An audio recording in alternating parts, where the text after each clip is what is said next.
bienvenidos a nuestra conferencia magistral del día de hoy, titulada La importancia de la participación de las legislaturas estatales en el proceso de reforma de la Constitución.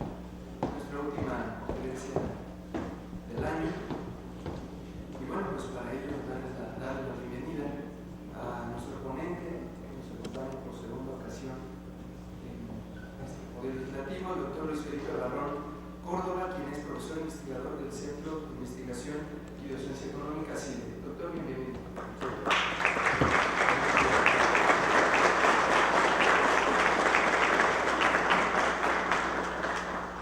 Se acompaña también el presidente, la diputada Crista Amanda Spokotzel, del Grupo Parlamentario de Morena.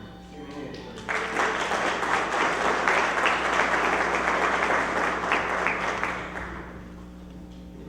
nuestro anfitrión de todas las conferencias, el doctor Victorino Barrios Dávalos, contador de proyecto.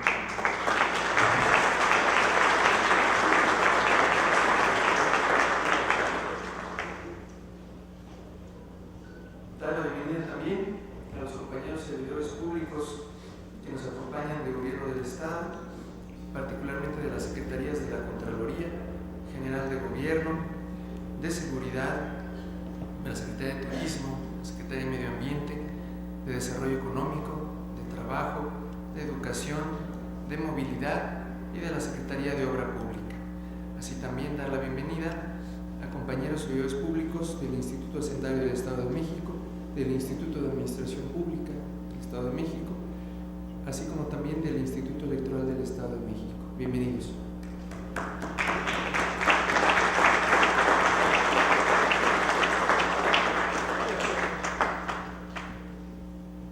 También agradecer que nos acompañen los compañeros servidores públicos municipales de los municipios de Lerma, Almoloya de Juárez, Tejupilco, Ixtlahuaca, Soyaniquilpan, Valle de Bravo, Jilotepec, Huixquilucan y Chalco.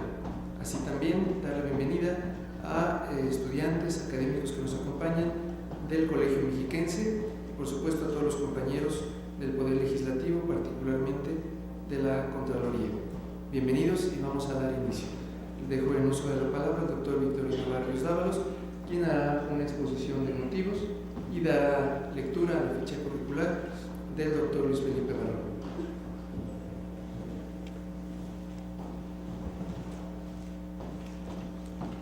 Gracias, buenos días a todos. Siempre es un gusto tenerlos en este recinto que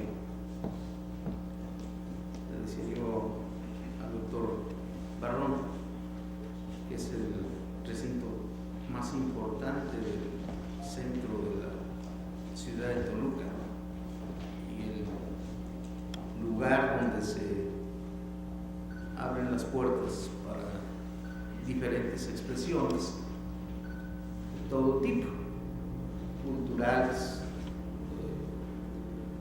de movimientos sociales, de los diferentes 5 grupos indígenas que componen el Estado de México, pues aquí han estado. Entonces, esto es el lugar por excelencia de la inclusión, del buen trato, que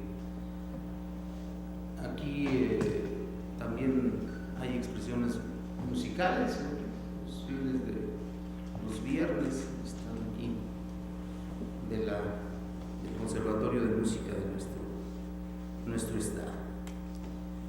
Y particularmente, pues, su esencia, las discusiones, las instalaciones de las comisiones legislativas, todo tiene su espacio aquí.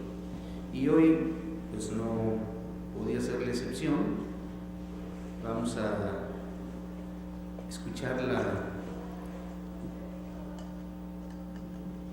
el número 114 de las conferencias que hemos expuesto, muchas aquí, otras en distintos edificios del Congreso, pero es muy grato pues volver a escuchar al doctor Barrón Córdoba con algo que seguramente va a darnos una idea de por qué se hace en las legislaturas para modificar la Constitución Federal hay que tener la aprobación del Senado, de la Cámara Federal y de los estados, de la mayoría de los estados, para hacer reformas a la Constitución.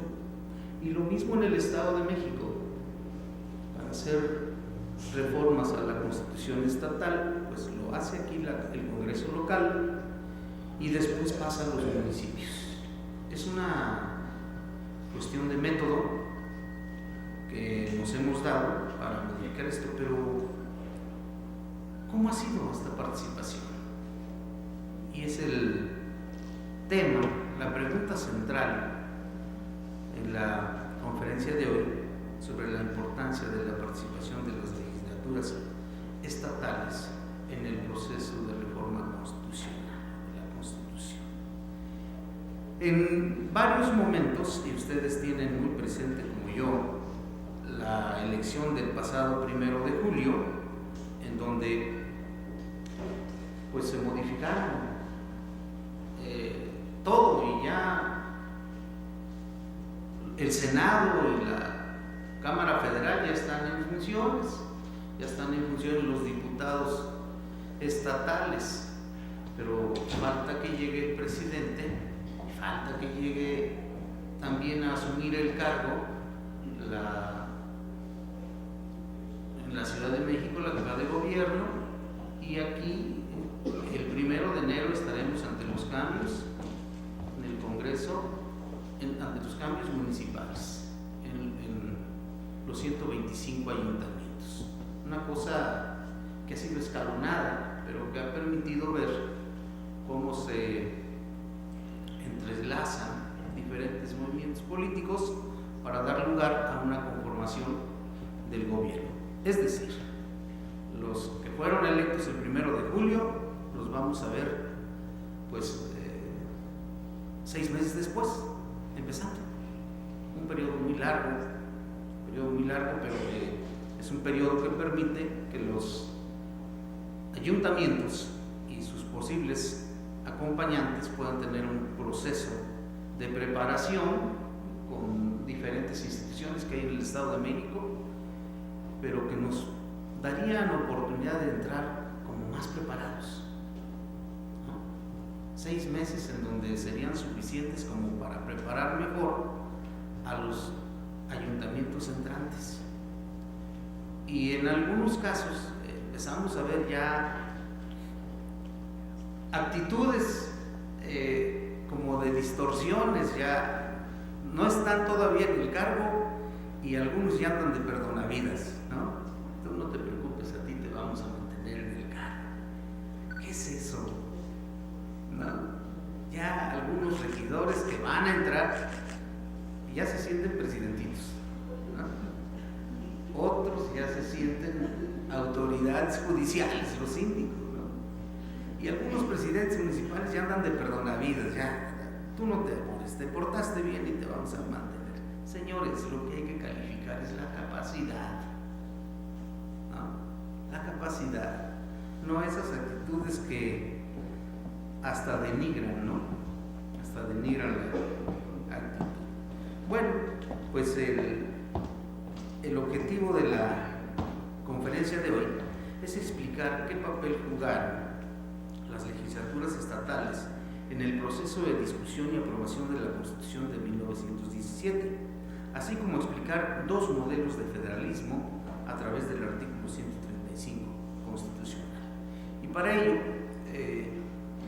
yo les quiero decir que tenemos un excelente invitado, que además compartimos muchas cosas, porque en otras ocasiones que hemos platicado, decimos y hemos dicho que la ética del servidor público se demuestra haciendo, no nada más diciendo.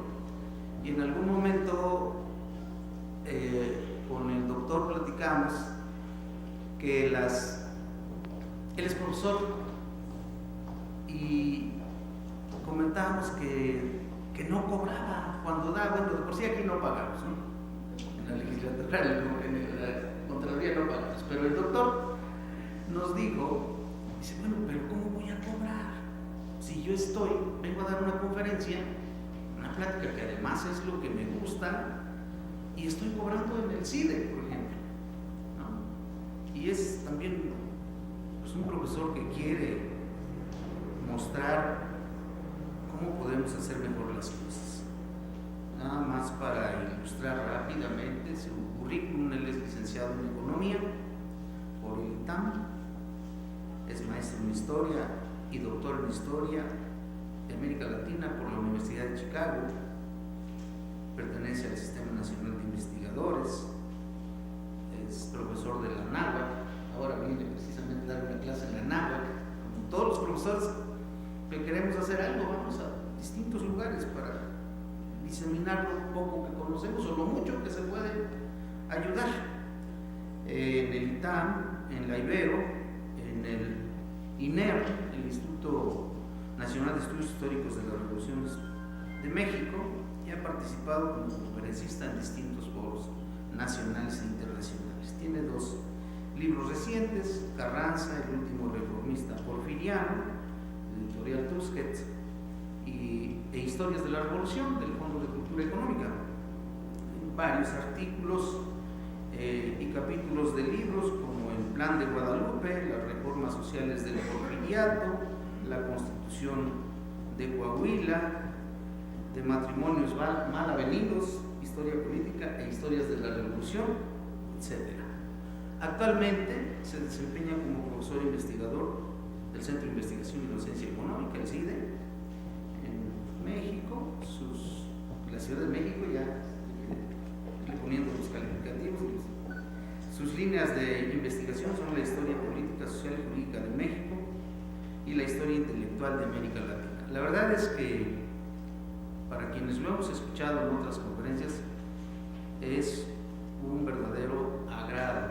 Gracias, doctor Barón, por estar con nosotros, por acompañarnos, y sobre todo les quiero decir, por que no puso ningún pero para venir, salvo que pudiera venir una semana antes.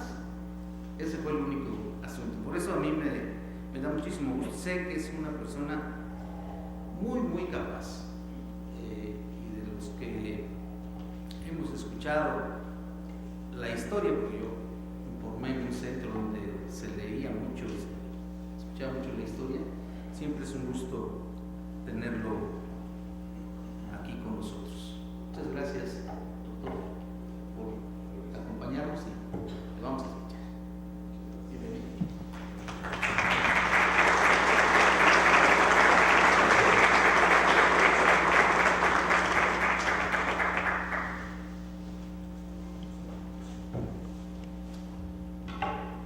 Bueno, pues muy buenos días tengan todos. Muchísimas gracias por estar aquí, por venir a escuchar.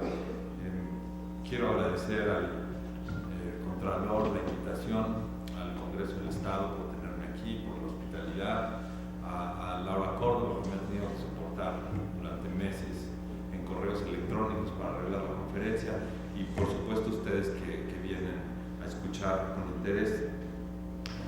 Antes de entrar formalmente en el tema, yo diría 2 cosas, sí me gustaría decir 2 cosas. Uno es que quizá este es el segundo recinto más importante del centro de Toluca. El primero yo argumentaría que es el Salón de Plenos de la Cámara de Diputados, y después de ese todo lo demás. Yo creo que es muy importante tomar en cuenta la importancia del Congreso del Estado. Y la otra cosa es que sí, vengo con mucho gusto. El honor de venir aquí es suficiente, pero vengo con mucho gusto porque sí estoy convencido de que todos los servidores públicos estamos obligados a tratar de hacer lo que está en nuestro poder, en nuestro ámbito de acción, para que las cosas caminen bien, para que el país marche bien. Y a mí me toca difundir el conocimiento, me toca estar en la educación, y por supuesto que sería una contradicción que si el Estado mexicano me paga por hacer eso, pues yo cobrara por venir a estas conferencias, ¿verdad? Entonces lo hago con muchísimo gusto, y ahora que termine de exponer, con muchísimo gusto atiendo las dudas y las preguntas que ustedes pudieran tener. estar en un programa de historia, en una división de historia en el sector público, también nos obliga a los historiadores a hacer una reflexión acerca de la importancia que tiene la historia. No solamente damos la clase de Historia de México y hablamos con los estudiantes de lo que pasó en 1824 o en 1857, sino que también aspiramos a que la historia tenga una aplicación concreta, que lo que reflexionamos los historiadores sirva de algún modo para iluminar el camino que estamos recorriendo en el presente, y para poder un poco tratar de, pues no de predecir, pero sí de prevenir, ¿no?, lo que viene en el futuro. Tratamos de alguna manera de informar las decisiones de quienes toman decisiones para que el país camine mejor. Y en ese sentido, pues yo llevo reflexionando ya un tiempo sobre la importancia de los mecanismos de reforma de la Constitución, y en un país federado, la importancia que tienen los estados en ese mecanismo de reforma. Esto me parece muy importante porque si ustedes estudian las transiciones a la democracia que ha habido en el mundo, digamos en el siglo XX, después de la Segunda Guerra Mundial para acá, van a ver que las transiciones a la democracia que han tenido éxito, que sí han podido consolidarse en democracias funcionales, pues cumplen con dos cosas fundamentales. La primera es que son transiciones pactadas, es decir, no se dan a través de una revolución, por ejemplo, no se dan a través de la imposición, sino que hay un pacto entre fuerzas políticas que hacen que de ahí surja la democracia.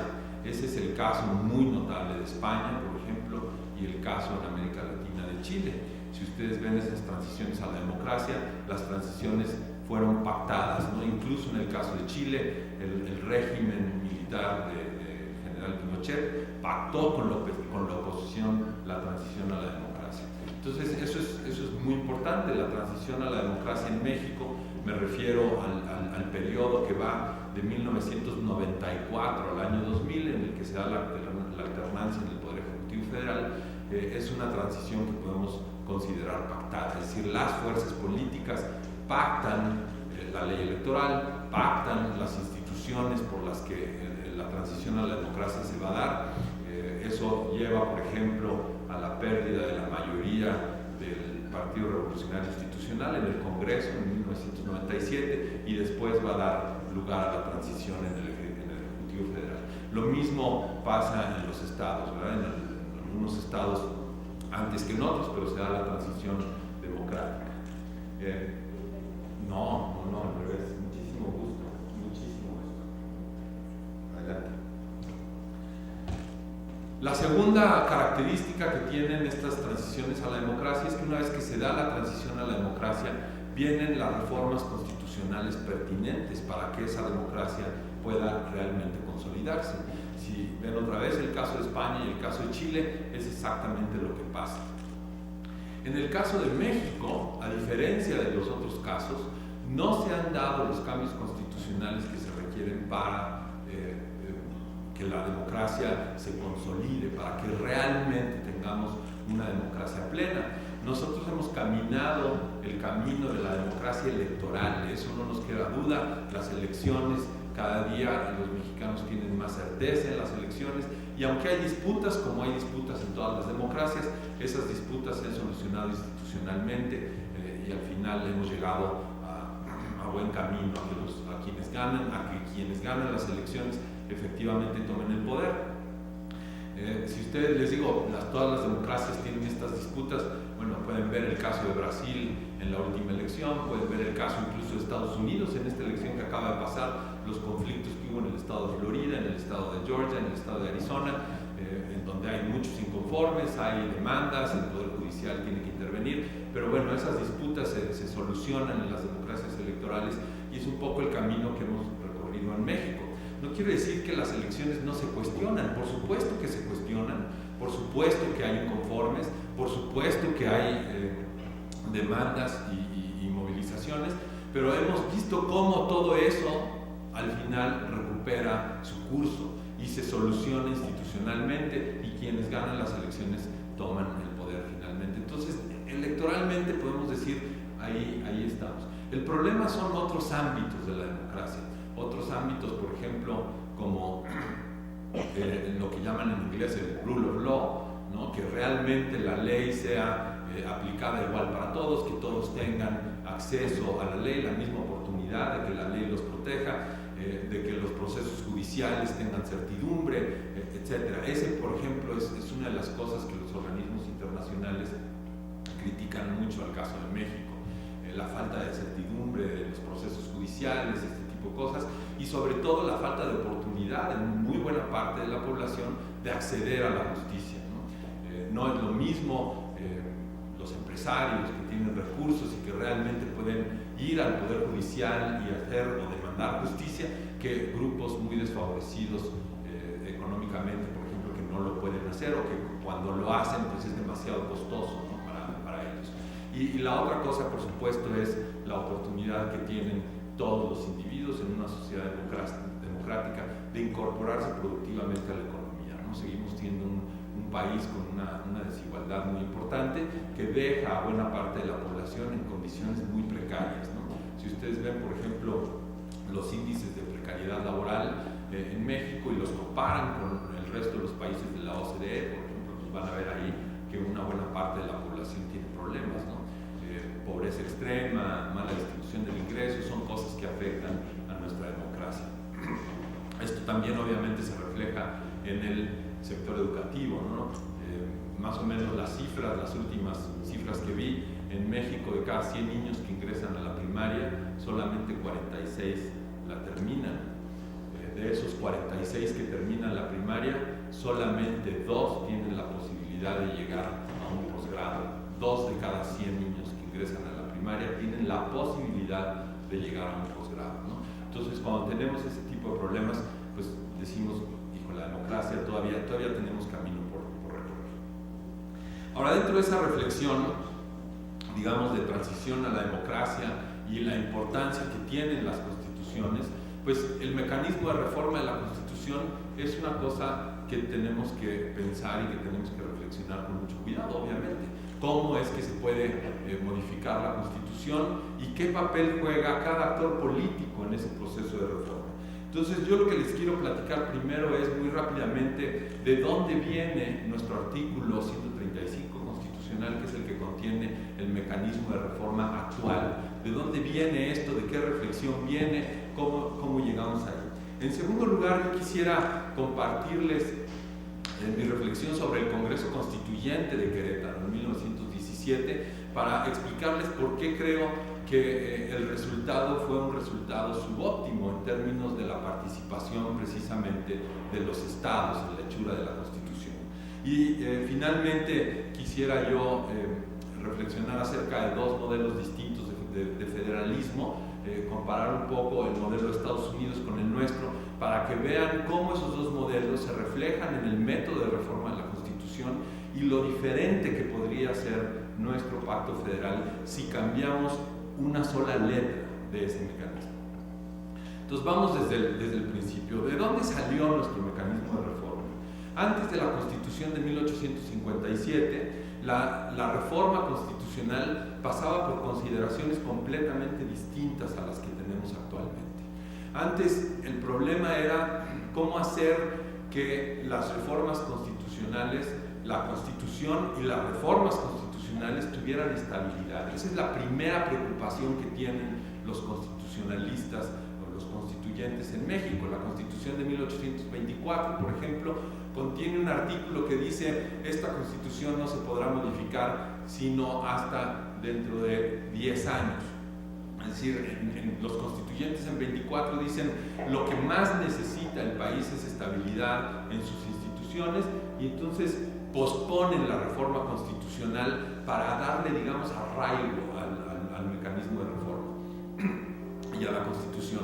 Y ahí ponen otras prohibiciones, por ejemplo, dicen artículos de la Constitución que nunca se podrán modificar. Es decir, ni siquiera con mayorías calificadas, ni siquiera con ningún mecanismo. Hay artículos como el que, por ejemplo, decía que México era un país católico y el Estado, digamos, debía proteger la religión católica, ese artículo no se podía modificar, ¿no? Entonces había una concepción distinta de lo que era la reforma. Después se pasa a un mecanismo de reforma en el que se dice, bueno, para que la Constitución se pueda reformar, una legislatura es la que propone las reformas y la siguiente legislatura es la que las discute y las aprueba. ¿Y para qué retrasan esto, no? ¿Por qué retrasar la reforma? Bueno, porque el concepto de soberanía era distinto al que tenemos hoy. Ellos dicen, la legislatura que va a hacer las reformas no tiene manera de consultar directamente al pueblo. Entonces la legislatura va a proponer las reformas, esas reformas se van a todo el país a través de los estados, a través de las legislaturas estatales, que se discutan, que toda la gente pueda realmente pensarlas, para que en la siguiente elección elijan a sus representantes ya pensando en la reforma. Es decir, le den un mandato a sus representantes de si quieren esa reforma o no quieren esa reforma, ¿no? Entonces, los mecanismos de reforma más bien tenían esta idea: ¿cómo hacemos para que la Constitución tenga estabilidad y para que la reforma realmente siempre sea consultada a todos los habitantes? En 1857 se abandonan estos mecanismos. Obviamente estoy yendo muy rápido porque entre 1824 y 1857 también tenemos una constitución centralista, y esa constitución centralista pues obviamente quita las legislaturas estatales, ya no es un pacto federal, ya son departamentos, y entonces la reforma constitucional es completamente diferente. Esa es la constitución que llamamos de las 7 leyes, ¿no? La constitución centralista de las 7 leyes. En 1857 ya lo que se discute en el Congreso es si el mecanismo de reforma debe ser o no debe ser el mecanismo que está en la Constitución de Estados Unidos. Es decir, ahí ya dicen, a ver, bueno, no nos hagamos bolas, ¿cuál es el país federal? O sea, ¿dónde viene el federalismo? ¿Quién inventó el federalismo? Pues Estados Unidos. ¿Y cómo reforman su Constitución? Y entonces copian el mecanismo de reforma de la Constitución de Estados Unidos, pero no lo copian exactamente. El mecanismo de reforma que queda incluido en la Constitución de 1857 es el que ustedes tienen en mente ahora. Para reformar la Constitución se necesita que las 2 cámaras del Congreso la aprueben con una mayoría calificada, y después que la mayoría de las legislaturas estatales aprueben los cambios. Eso es lo que hace que una reforma se convierta en ley, que verdaderamente se convierta en parte de la Constitución. Ese es el mecanismo que está en la Constitución de 1857. No es idéntico al que está en la Constitución de Estados Unidos, y eso se los voy a posponer un poquito más para que podamos discutir cuál es la diferencia y por qué es tan importante. En el Congreso de 1856-57 sí se debate este mecanismo, y se debate este mecanismo comparándolo con los mecanismos que habían tenido las constituciones anteriores, ¿no? Es decir, si se debe de retrasar la aprobación de una reforma constitucional por legislaturas, si debe de haber, por ejemplo, debates particulares, es decir, que las propuestas se vayan primero a los estados y después regresen a los congresos, el poder de las legislaturas estatales para hacer modificaciones que no está en la Constitución. Las legislaturas estatales simplemente aprueban o no aprueban la reforma que se les está proponiendo, no tienen ninguna facultad de proponer modificaciones a la reforma. Cosa que, por ejemplo, en algunos estados de la República, los municipios sí tienen en algunos estados la facultad de hacer comentarios a las reformas constitucionales que se les envían. Entonces, esto se discute en el Congreso en 1857 y finalmente se crea el mecanismo de reforma que conocemos actualmente, bajo el argumento de que en un sistema representativo, sobre todo en un sistema en donde nada más hay una cámara, la soberanía de la nación se deposita en esa cámara, y esa cámara debe tener la facultad para modificar la Constitución, obviamente consultando a los estados en términos de un sí o un no, pero la soberanía se entiende que está en el Congreso Federal, en esa cámara única que tiene la Constitución de 1857. La Constitución de 1857 después se va a reformar, después de la muerte de Juárez, se va a reformar para incluir de nuevo al Senado de la República, ¿no? Entonces, en términos de la historia constitucional, es una de las clases que más me gusta dar, la historia constitucional de México, porque México ha aprobado absolutamente todos los sistemas habidos y por haber, ¿no? Una federación con 2 cámaras, una federación con una cámara, un sistema centralista con 2 cámaras, un sistema centralista con una cámara. Hemos probado absolutamente todo, ¿no? Entonces, es muy rica la historia constitucional de México. Y también una de las cosas que más me gusta, ¿no?, al terminar ese curso es preguntarle a los estudiantes: ¿y si hemos probado todo? Entonces, ¿por qué no hemos podido salir adelante, caramba, ¿no? O sea, ¿qué es lo que tiene México que no logra consolidar su democracia? Pero bueno, esa es una reflexión que, si quieren, tenemos al fin. El mecanismo de reforma se aprueba así en 1857 y ese mecanismo va a persistir hasta el constituyente de 1917, sin modificación. Ahora, cuando llegamos al Congreso Constituyente de 1916-17, la primera pregunta que hay que contestar es: ¿por qué un Congreso Constituyente?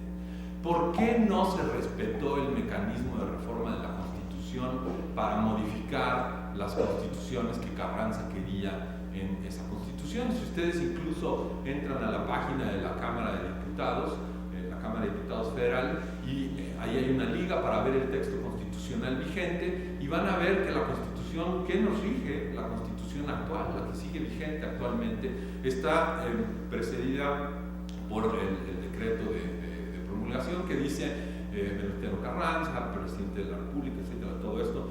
Bueno, en ese caso dice primer jefe, ¿no?, del ejército constitucionalista encargado del Poder Ejecutivo, y después tiene una frase que es intrigante. Dice: aprueba esta reforma, esta Constitución que reforma la Constitución de 1857. Es decir, la Constitución de 1917 es concebida como una reforma de la Constitución de 1857. De hecho, el lema, digamos, del ejército constitucionalista era Constitución y reformas. Entonces uno se pregunta: ¿por qué, si es una reforma de la Constitución del 57, por qué no se hizo a través del mecanismo de reforma que está incluido en la Constitución? La última vez que vine aquí, precisamente la conferencia trataba sobre ese punto. ¿Por qué tener un Congreso Constituyente? Porque en el caso del México de hoy, cuando estábamos, obviamente antes del 1 de julio, cuando las condiciones han cambiado totalmente, pero antes del 1 de julio de este año, decíamos: si queremos hacer una modificación constitucional importante, ¿se puede hacer o no se puede hacer? Porque el sistema político estaba como trabado, ¿no? Las fuerzas políticas, pues no había un balance, digamos, en fuerzas políticas, y prácticamente hacer una reforma constitucional profunda pues tomaba el acuerdo de estas facciones o estos partidos políticos que no podían realmente ponerse de acuerdo. Y entonces había estas voces, no sé si recuerdan al presidente Vicente Fox diciendo: debemos tener una nueva Constitución.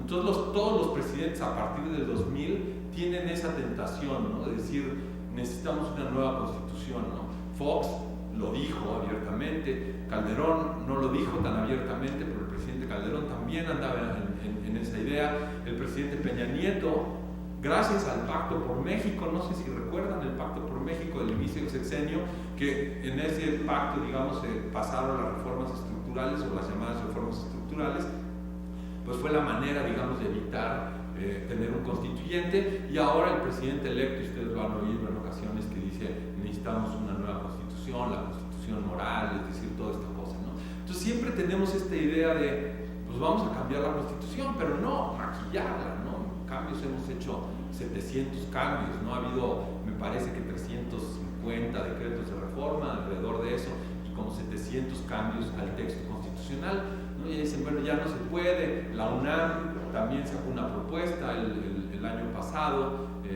para celebrar el centenario de la Constitución, en la que decían: bueno, miren, para no reformar todo, pues podemos limpiar la Constitución y hacer una cosa que se llame ley constitucional, que tenga pues toda la basura, digamos, que hay en la Constitución, etcétera. Hubo muchas propuestas, ¿no? Entonces uno se pregunta: ¿por qué no tenemos, por qué en 17 no se respetó el mecanismo de reforma? qué hoy no podemos tener un Congreso Constituyente. Entonces, dado que eso lo vi en la conferencia anterior, me lo voy a saltar muy rápido. Básicamente la razón por la que Carranza se salta el mecanismo de reforma es que hace un cálculo político y dice, si yo restituyo el orden constitucional como lo había propuesto en el Plan de Guadalupe, hay elecciones y paso por el mecanismo de reforma de la Constitución, no podemos estar seguros de que las legislaturas estatales, sobre todo, confirmen las modificaciones que como primer jefe he hecho, y entonces va a ser imposible la pacificación. Es decir, ahí Carranza reconoce que los gobiernos de los estados pueden ser un estorbo para hacer las reformas que la Constitución hoy contiene, el artículo 123, el artículo 27, el artículo 3, es decir, las reformas sociales, dicen, no van a poder pasar por las legislaturas y la revolución nunca va a terminar, porque los grupos armados pues otra vez se van a levantar en armas. Y entonces por eso dicen, necesitamos un Congreso Constituyente. Hay un argumento mucho más elaborado y detallado de eso, que con mucho gusto podemos compartir en otro momento, pero ahorita lo que me gustaría resaltar es que Carranza reconoce la importancia que pueden jugar las legislaturas estatales y por lo tanto hace el Congreso Constituyente y deja solamente que los estados tengan participación a través de sus diputados constituyentes, nada más. Entonces, si ustedes ven la actuación de las legislaturas en la aprobación de la Constitución del 17, es nula. Por eso es que les digo que desde mi punto de vista es un mecanismo subóptimo.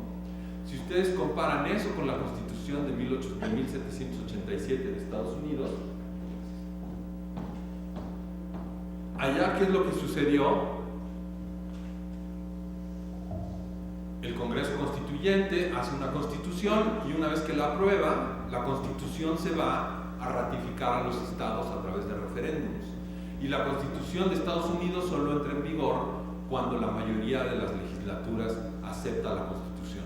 De hecho, hubo 2 estados que no aceptaron la Constitución y que no se incorporaron al régimen constitucional en Estados Unidos en 1787. Lo hicieron años después, cuando finalmente los estados aprueban la Constitución y se incorporan al régimen constitucional.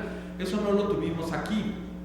Ahora, eso es muy importante porque en la Constitución de Estados Unidos en ningún lado dice que los estados son soberanos.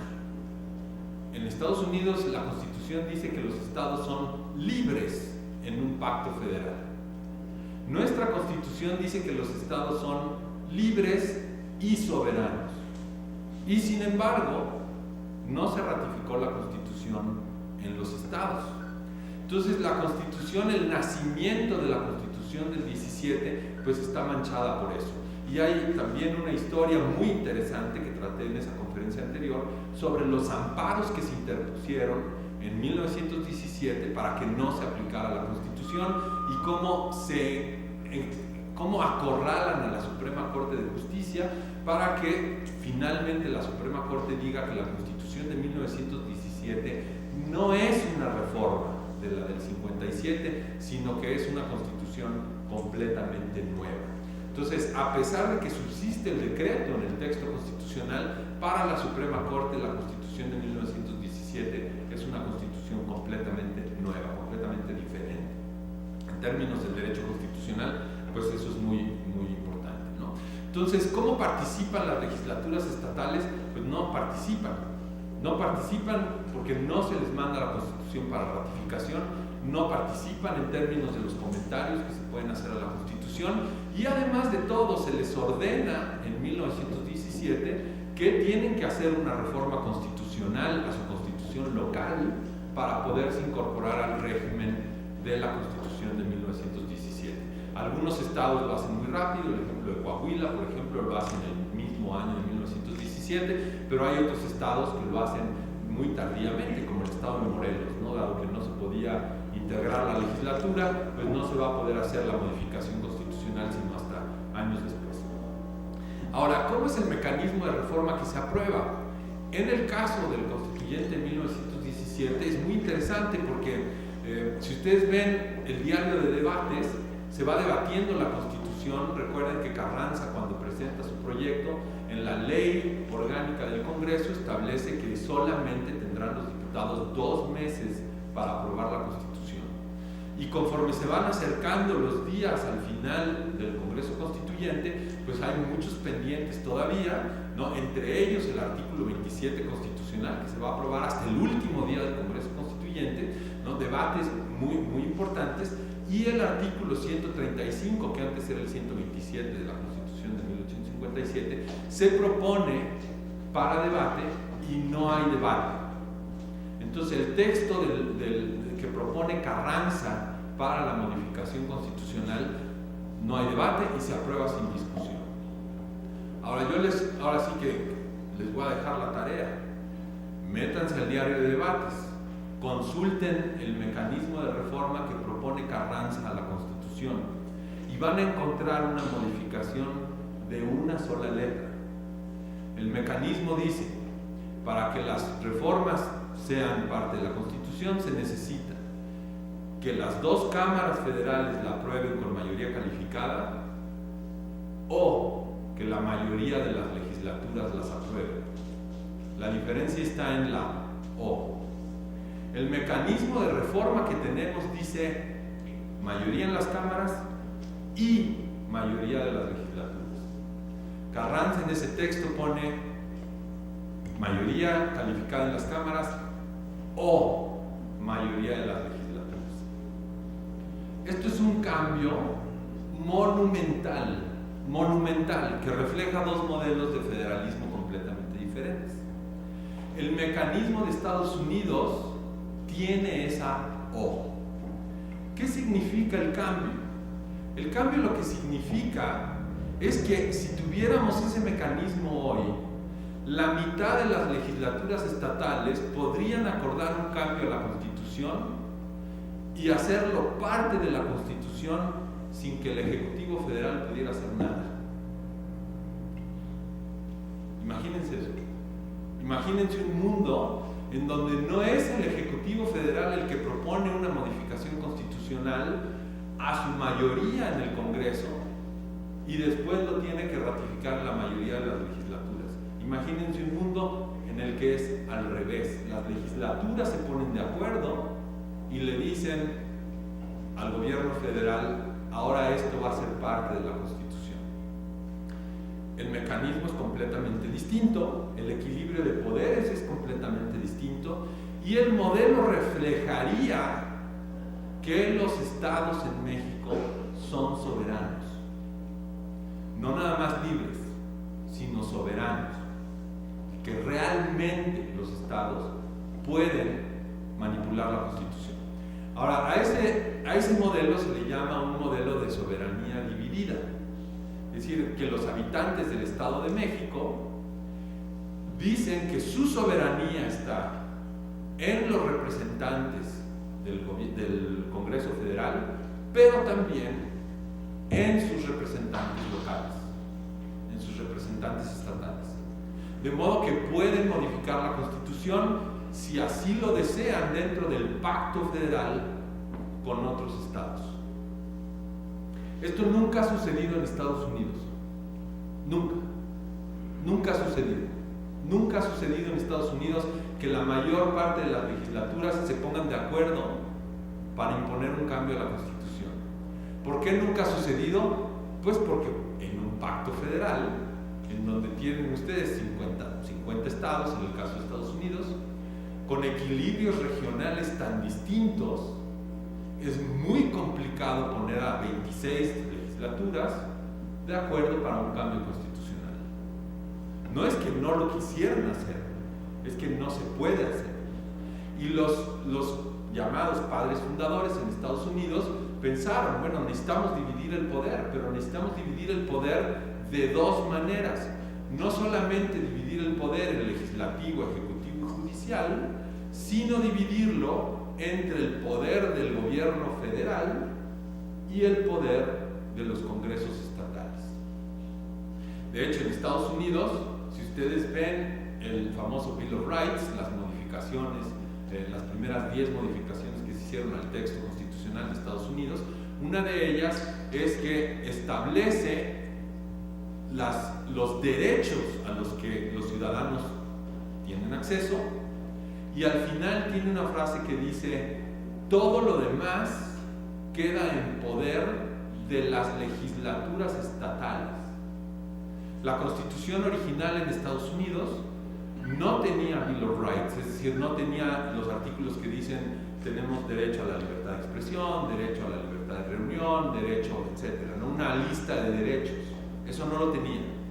Cuando lo incorporan, los congresos estatales dicen: no vamos a aprobar eso, porque el resto de los derechos solo los podemos poner los gobiernos locales. En el caso de México no tenemos eso, ¿verdad?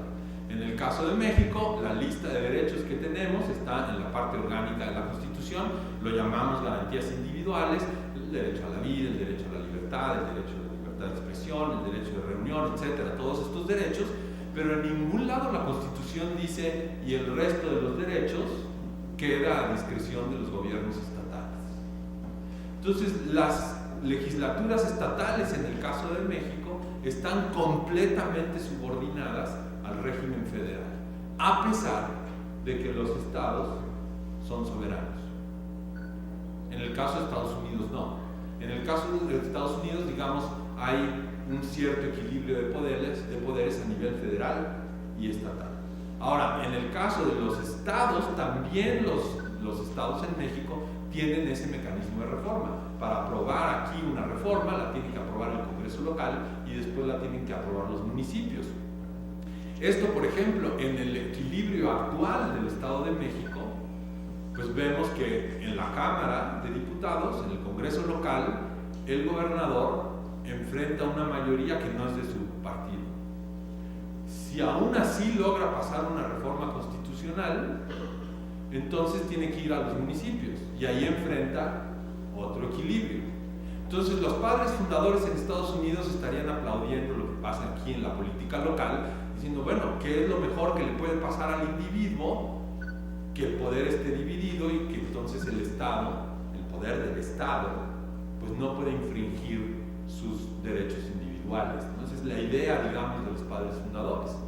Si aquí tuvieran un gobernador de un partido, una mayoría en el Congreso del mismo partido y la mayoría de los municipios del mismo partido, no sé si les suena esto a alguna parte de su historia, pues entonces el gobernador puede cambiar la Constitución como le plazca y no hay manera de defenderse para los individuos. Si ustedes se amparan, no va a resultar el amparo porque el gobernador siguió el proceso de reforma constitucional y por lo tanto se les va a aplicar la Constitución tal cual la aprobó el Congreso y los municipios. Entonces la idea era dividir el poder. Carranza propone este mecanismo. Y ustedes dicen: bueno, ¿y entonces qué pasó? Si él propuso ese mecanismo y no hubo debate y se aprobó tal cual, entonces ¿por qué tenemos el mecanismo de reforma de la Constitución del 57? Bueno, en la continuación de su tarea se van a meter, van a ver el diario de debates, van a ver el mecanismo que propone Carranza y luego van a ver la Constitución promulgada en el diario oficial el 5 de febrero de 1917. Van al artículo 135 y ahí en lugar de esa O vuelve a aparecer la I. Ni siquiera se consideró una errata, simplemente se aprobó así. Y pues la historia en el siglo XX para México pues es completamente diferente. ¿Quién entre 1917 y el año actual, 2018, solamente un presidente no pudo modificar la Constitución? Solamente un presidente no pudo modificar una sola coma de la Constitución. Ese presidente fue Venustiano Carranza. Carranza no pudo modificar nada. ¿Y por qué no pudo? No porque no haya querido. Por supuesto que quiso modificar la Constitución y no pudo, porque enfrentaba a una mayoría opositora en el Congreso y porque no controlaba los gobiernos de los estados. A partir de Álvaro Obregón, todos los presidentes han hecho modificaciones constitucionales, todos, unos más, unos menos, pero todos han hecho modificaciones constitucionales.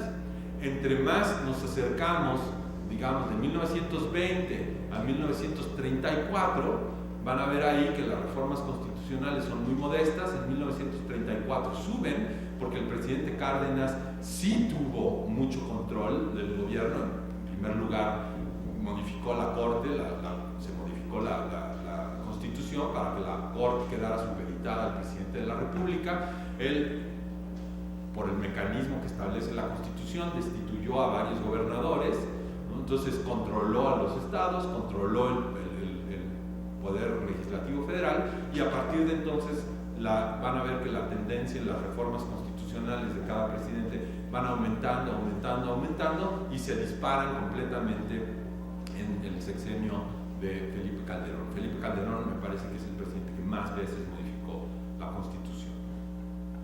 Ahora, ya para finalizar, ¿qué puede pasar?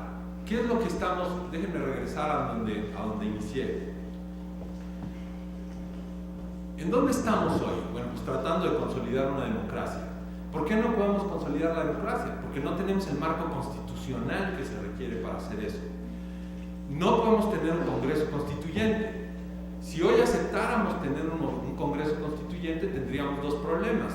Uno es cómo justificar el no respetar el mecanismo de reforma de la Constitución. Básicamente decir que va a haber un Congreso Constituyente es equivalente a un golpe de Estado. Carranza estaba en una revolución, es decir, eran condiciones completamente distintas, ¿no? Y eso le permitía hacer cosas completamente distintas. De cualquier manera, al final la Corte se tuvo que meter a resolver el problema y decir que la Constitución era completamente nueva. Pero esas condiciones no las tenemos hoy. Si hoy el presidente de la República, el presidente electo, cuando tome poder, dice voy a hacer un Congreso Constituyente, se vería en un problema muy severo, porque la legitimidad de ese constituyente iba a estar completamente cuestionada todo el tiempo. Si hay un mecanismo de reforma, pues ¿por qué no lo respetas?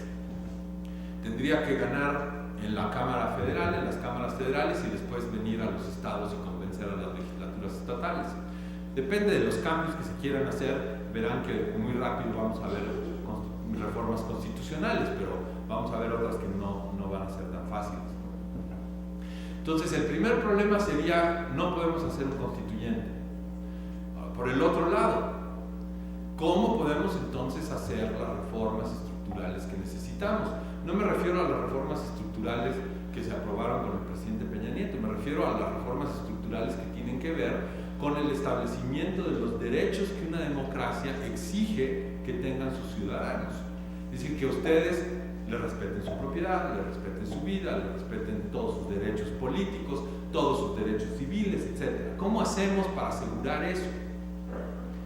Bueno, pues necesitamos un mecanismo que le reste poder al gobierno federal y que en las legislaturas estatales se pueda empezar a discutir cómo cambiar el equilibrio que tiene el país.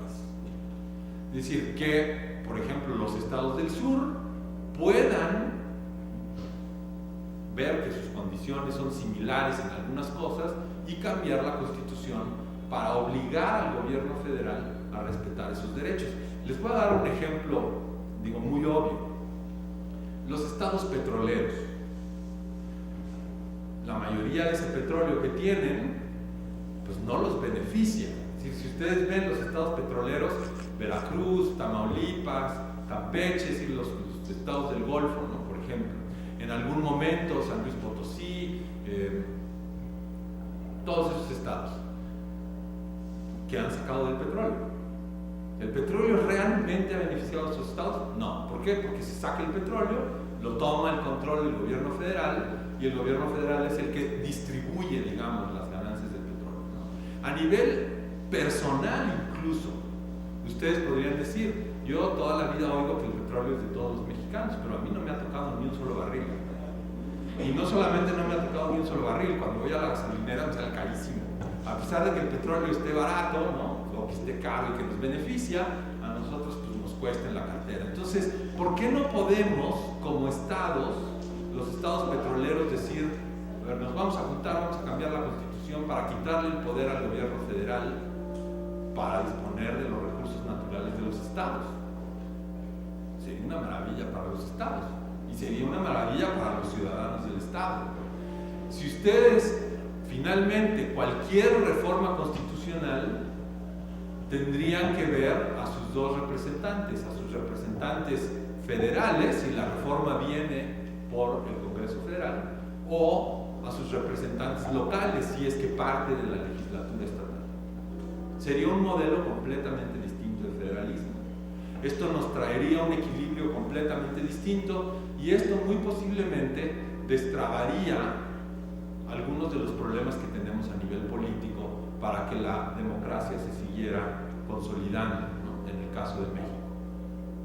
Nosotros tenemos los dos problemas, el problema local y el problema federal, y siempre recurrimos, por alguna razón, a que el gobierno federal sea el que decida los conflictos locales. Pasó con el IFE. ¿Qué pasó con esta reforma constitucional? Pues hicimos que el INE, o sea, el IFE se convirtiera en el INE y que ese INE fuera el árbitro de las elecciones locales. Es decir, siempre le damos al poder federal pues más poder, más poder, más poder. Y eso supone el riesgo de que el gobierno federal abuse del poder que debe de estar reservado a los estados. Esto es lo que tienen en Estados Unidos. Estados Unidos no es la democracia perfecta. Si ustedes siguen las noticias de los últimos 3 o 4 años, la democracia en Estados Unidos está en severos problemas, tienen muchos problemas.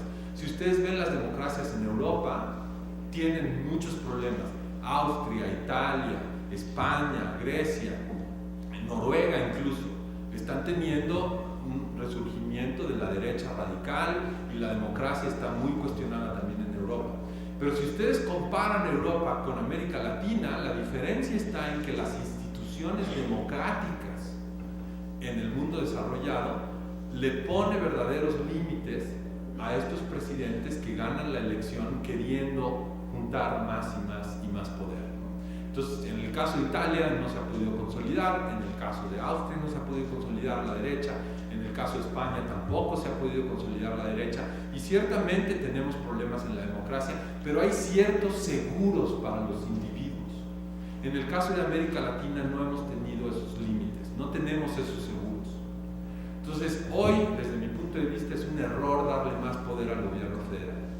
Lo que necesitamos es limitar el poder del poder federal y seguir manteniendo a los 3 poderes de la Unión completamente autónomos, de modo que nosotros tengamos asegurados nuestras garantías individuales y que solamente cuando realmente conseguimos un consenso importante dentro del país se pueda modificar la Constitución.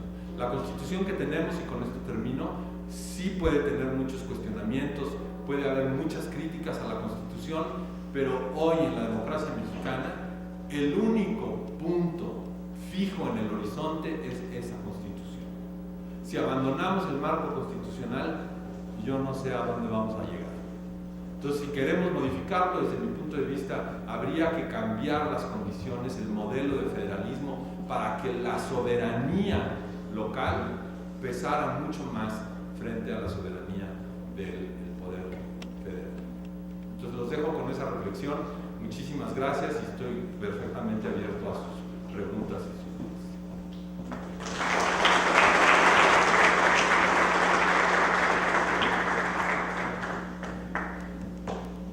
No sé si tienen dudas y dejamos que el moderador cumpla su función. Las preguntas por ahí tienen el micrófono.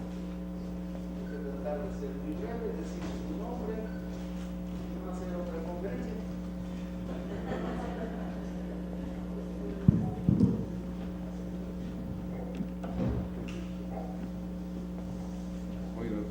Muy buenos días, doctor Barón.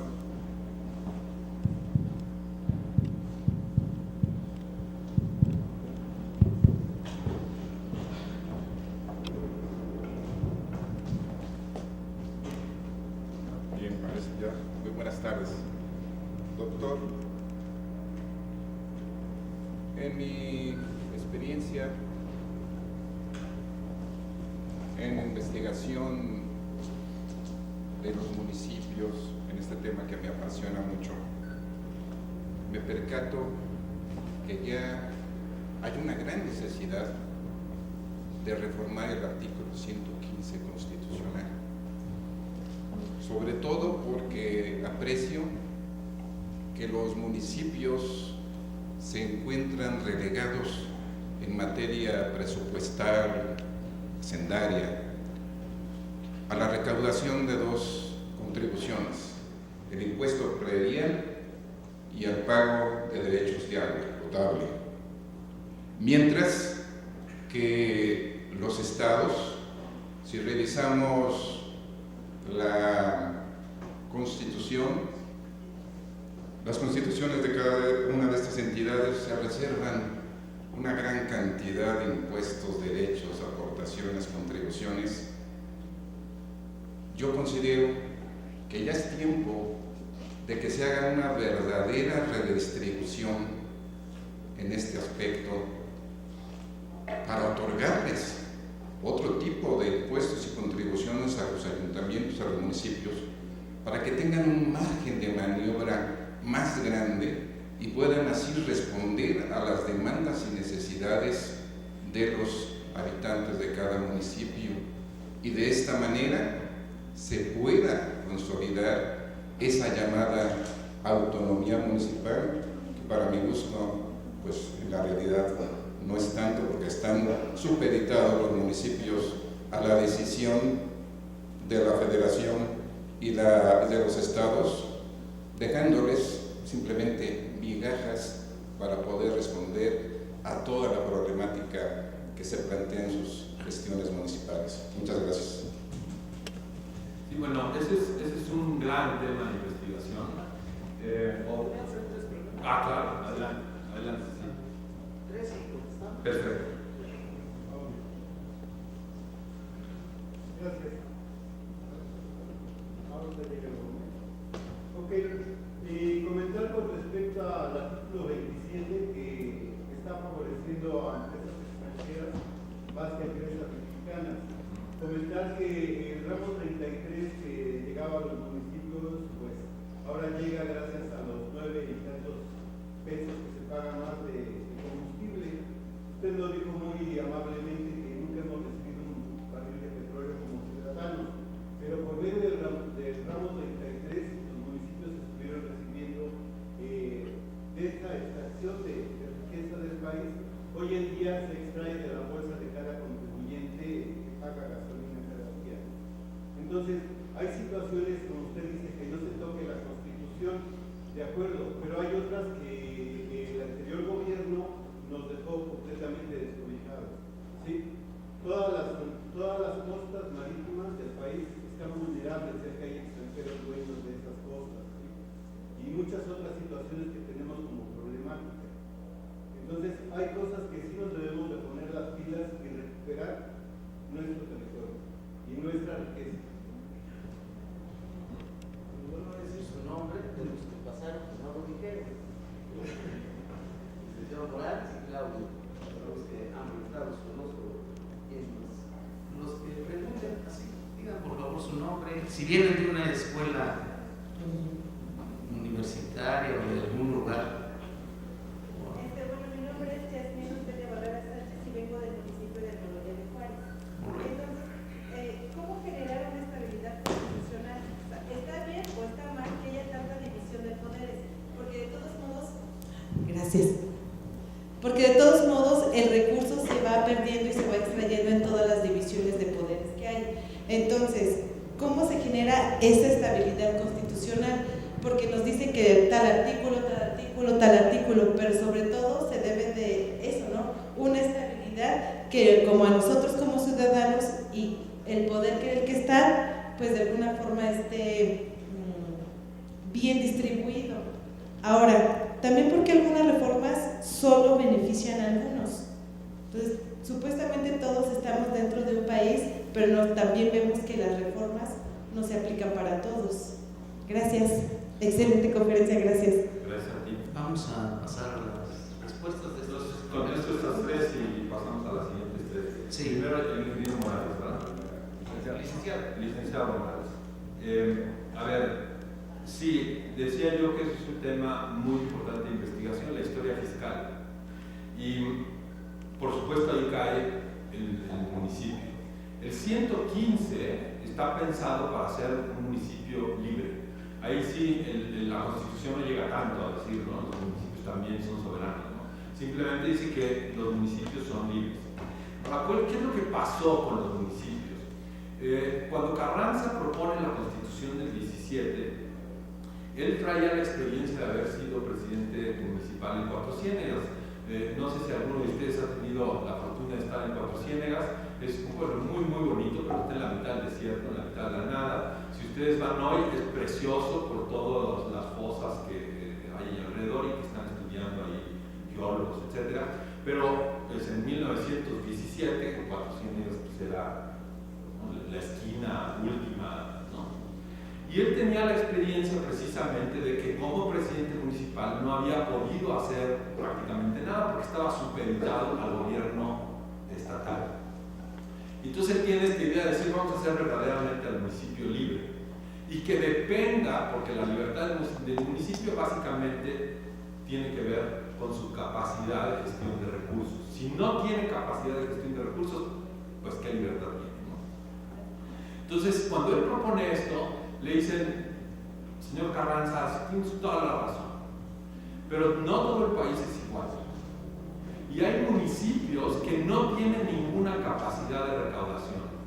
Si hoy dejamos a los municipios en libertad dependiendo de su capacidad de recaudación, vamos a tener municipios que lo puedan todo y municipios que no lo puedan nada. Entonces, imagínense ustedes nada más el Estado de México, que es el que ustedes conocen. Para su fortuna y desfortuna, el Estado de México es uno de los estados más diversos que hay en el país. Y que hoy es chiquitito, porque el Estado de México era un monstruo. Todos los estados que tienen nombres de héroes, Hidalgo, Morelos, Guerrero, eran parte del Estado de México. Ahora ya están más pequeño. Imagínense la diferencia entre la capacidad de recaudación de los municipios conurbados a la Ciudad de México y los municipios que están más alejados, digamos, ¿no?, más cercanos, por ejemplo, a Guerrero. ¿Cuál sería la diferencia? ¿Pueden esos municipios, tienen la capacidad administrativa para poder recaudar y gestionar los recursos o no la tienen? Eso es un poco lo que le decían a Carranza. Entonces Carranza moderó su propuesta y dijo, bueno, vamos a darles capacidad de recaudación, pero no les vamos a encargar todo. Una de las cosas que se les quitó a los municipios es la educación, por ejemplo. Digo, los municipios no tienen recursos para dar la educación es fundamental y entonces se las quitaron. Después, no sé si se acuerdan, con Ernesto Zedillo vino la federalización de la educación y después dijeron, no, esto es un desastre, otra vez volvieron a centralizar la educación. Bueno, esto tiene que ver con el municipio. La capacidad de recaudación es muy importante y a lo largo de la historia del PRI, no del partido PNR, PRM, PRI, nada más del PRI, de 1946 para acá, pues se fue centralizando esta capacidad de recaudación. Y todo quedó en poder del gobierno federal. A los estados les daban, los controlaban así, ¿no? Y a los municipios, pues con gotero. Ahora, en estados como Guerrero, en estados como Oaxaca, ¿podrían o no podrían subsistir esos municipios? Eso es lo que habría que debatir. Ahora, el pacto federal implica que si nosotros queremos modificar el 115 para darle recursos y para darle libertad al municipio, los primeros que tendrían que opinar son los municipios. Es decir, ¿cómo haríamos una reforma constitucional desde el Poder Federal para realmente beneficiar a todos los municipios, o cuando menos a la mayoría? Lo que yo estoy proponiendo aquí es precisamente eso. No le demos poder al gobierno federal para modificar el 115, porque casi les podría asegurar que si hacemos eso, en las condiciones actuales, vamos a regresar a un gobierno federal que vuelve a tomar los recursos y vuelve a dar con gotero a los municipios. ¿Cómo podemos hacer? Pues metiendo a los municipios al mecanismo de reforma. ¿Cómo? Pues a través de las legislaturas estatales. ¿no? Entonces podríamos ver a estados muy ricos como el Estado de México, por ejemplo, el Estado de Guanajuato, digamos el triángulo que va del Estado de México a Jalisco, pasando por Zacatecas, digamos, y un poco hasta Veracruz, aunque Veracruz hoy tiene unas finanzas terribles, pero digamos en ese polígono, esos estados podrían ponerse de acuerdo y decir vamos a beneficiar a los municipios y discutir una reforma constitucional. Lo mismo podrían hacer los estados como Oaxaca, Guerrero, Chiapas, ¿no? Entonces, eso es un poco lo que yo estoy proponiendo. Que el 115 necesite una modificación, a lo mejor aquí todos estamos de acuerdo. ¿Qué reforma necesita? Tendríamos que ir a los municipios. Yo no se lo dejaría al Poder Federal, ¿no? Y es un poco lo que estoy proponiendo. Esto tiene que ver con lo del ramo 33 de Claudio que preguntabas. El ramo 33 es el epítome del poder discrecional del presidente de la República, ¿no? Ahí se juntó todo el poder del presidente para poder hacer 1000 cosas y entre ellas utilizar recursos con muy poca transparencia.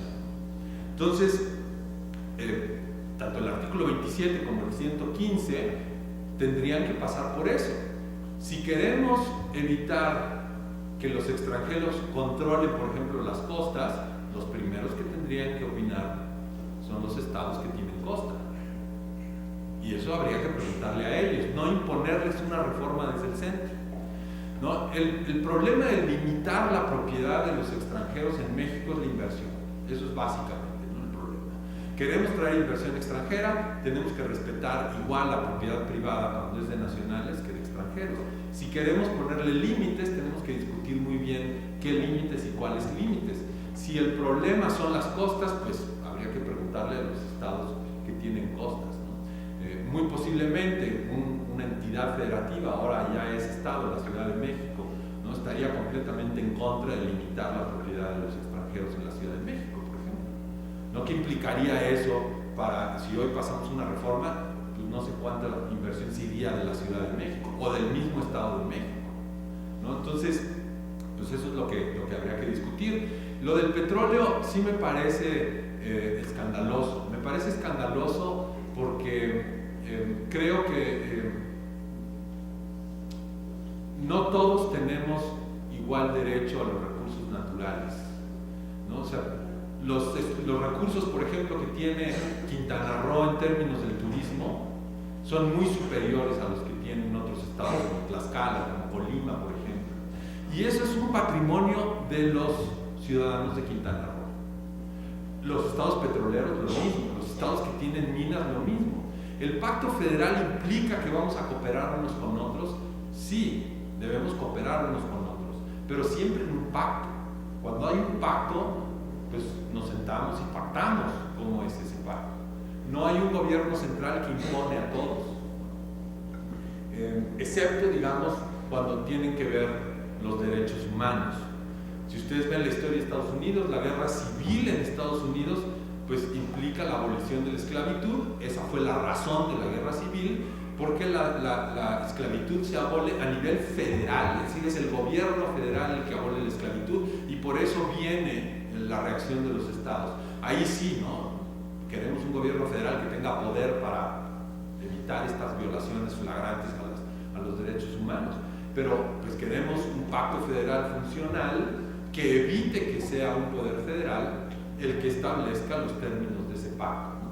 Entonces, tanto en términos de la propiedad territorial como del petróleo, pues yo lo que sugeriría es que en el pacto federal se discutiera eso y que dejáramos que los estados que tienen petróleo sí contribuyan a la federación, pero tomen ventaja de eso, igual que los demás estados tienen ventajas. Sonora tiene las minas, tiene también una industria turística importante. En la Ciudad de México tiene la industria, igual que el Estado de México tiene un cinturón industrial muy importante, ¿no? Cada estado tiene su ventaja y deberíamos de permitir que los estados aprovecharan esas ventajas. Ahora, la división de poderes, la última pregunta, Yasmín. La división de poderes, a ver, esto es súper importante porque estás señalando las dos cosas que van en sentidos opuestos. Quiero estabilidad constitucional, Eso implica reformar lo menos posible. Pero quiero poder reformar cuando veo que hay un problema, ¿no? Entonces, ¿cómo llego a ese equilibrio? Aquí el secreto es la división de poderes. Porque tú lo que quieres es que solamente las reformas que tienen verdaderamente consenso en la población se lleven a cabo.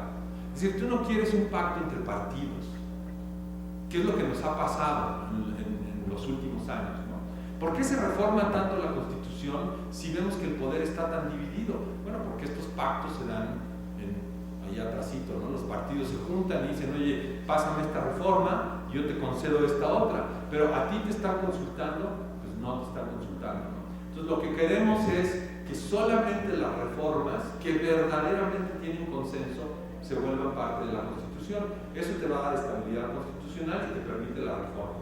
Pero ¿cómo aseguramos que te consulten? Los políticos, perdón, o sea, los políticos que estén aquí profesionales, perdón, se los diga, pero pues es su chamba, ejercer el poder. Todos los políticos tienen esta tentación. ¿Cómo ejerzo el poder para mantenerme en el poder? Eso es la esencia de un político, ¿no? Entonces van a ser reformas que no necesariamente te beneficien, pero que los mantengan en el poder, ¿no? ¿Cómo hacemos para que no hagan eso? Hay que dividir el poder, ¿no? Entonces aquí los padres fundadores en Estados Unidos dicen, bueno, si tienes un pacto federal, divídelo horizontalmente entre los tres poderes y verticalmente entre los poderes locales y los poderes federales. Y eso te va a asegurar que solamente cuando haya consenso van a pasar estas reformas. La Constitución de Estados Unidos, por eso, muy rara vez se reforma. No, la nuestra no, porque no tenemos tan dividido el poder, lo tenemos muy concentrado. Ahora, yo entiendo que una de las demandas de la población en general este pasado 1 de julio fue esa. La democracia no está funcionando. Entonces hay que concentrar el poder para que funcione. Entiendo que eso puede ser una de las demandas, pero nada más hay que tener mucho cuidado, porque si se nos pasa un poquito, regresamos a 70 años. No solamente, no ahora no del PRI, pero de Morena, ¿no? La cuarta transformación va a ser otros 70 años. Y no queremos eso. Queremos que ejerzan el poder responsablemente, ¿no? O sea, sí se les eligió para ejercer el poder, pero que lo hagan responsablemente. Muy bien, pasamos al segundo grupo de preguntas. Hay varias manos levantadas. Bueno, hola, muy buenas tardes, Ernesto García. Muy interesante todo lo que viene explicando, maestro. Solo quisiera hacer, si me permite, precisiones que me parecen importantes. Me parece simplista el decir que la distribución, a mí no me ha tocado un solo barril de petróleo y que por lo tanto el modo de distribución de esta riqueza nacional es inequitativa y que deberíamos darle prioridad a los estados que lo concentran. 1 de cada 3 escuelas, 1 de cada 3 hospitales, 1 de cada 3 carreteras se construyó con el dinero del petróleo. O sea, estos recursos de los que es rico el país, invertidos en el desarrollo de su sociedad, primero.